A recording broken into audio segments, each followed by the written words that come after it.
ভালোবাসার প্রকাশের আর কোনো মাধ্যম আমার জানা ছিল না।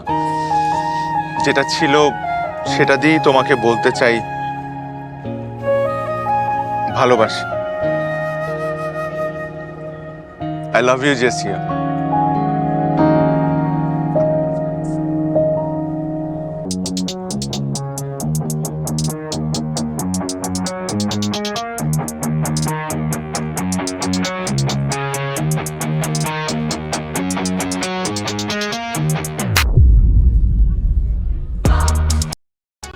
এই ছেলে, তোমার বাসায় আয়না নাই? বাসায় আয়না দেখো না? নিজের ফেস দেখো। তোমার সাহস হয় কিভাবে ক্যাম্পাসের সব থেকে হ্যান্ডসাম ছেলেরা পর্যন্ত আমার সামনে দাঁড়ানোর সাহস পায় না? আর তুমি তুমি আসো এই চেহারা নিয়ে আমাকে প্রপোজ করতে, আমাকে ভালোবাসার কথা বলতে। দর্শক, এখন নিচ্ছি 2 মিনিটের বিজ্ঞাপন বিরতি।